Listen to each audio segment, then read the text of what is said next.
Glasbeni poudarki današnjega dne.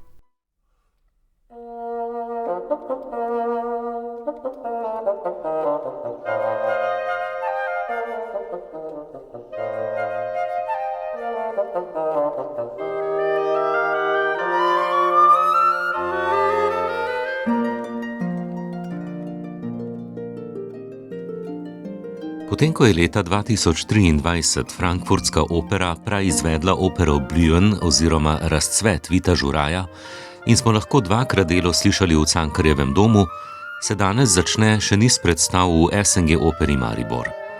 Opera izhaja iz priredbe zadnje novele Tomasa Manna Die Betrogene oziroma Prevarana.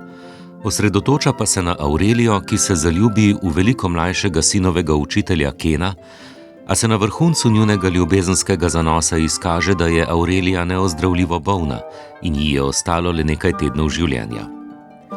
Zdi se, da gre tako za večne teme ljubezni in smrti, Vito Žuraj pa se strinja, da je pomemben vidik tudi soočenje z danes še vedno neozdravljivimi boleznimi. Definitivno je to ena izmed poglavitnih tem.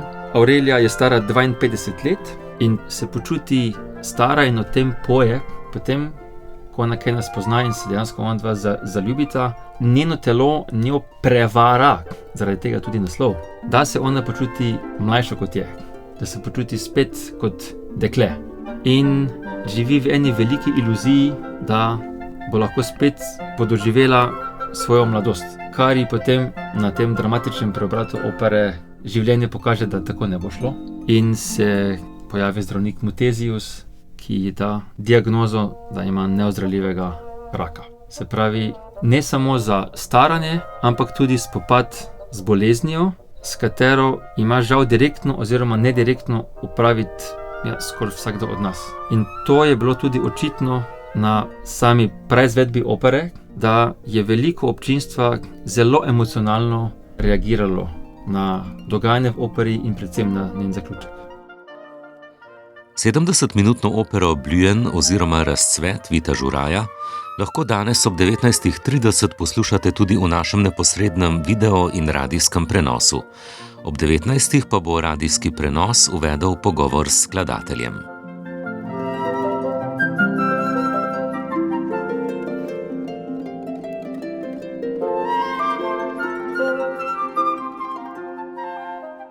Ob 19. se bo v Slovenski filharmoniji začel tudi koncert iz ciklusa koncertov Galusov Oder. Program se bo začel s poklonom mojstrstvu Jakoba Galusa s 3 skladbami v izvedbi komornega zbora Orfej iz Ljutomera z dirigentom Vitom Žerdinom. Po 6 letih k nam prihaja madžarski komorni orkester Mendelssohn, tokrat pod vodstvom Tilna Draxlerja. Na programu orkestra najdemo Dvoržakovo serenado ter dela Franca Dopplerja in Antonija Vivaldija, v katerih bodo nastopili odlični flavtisti.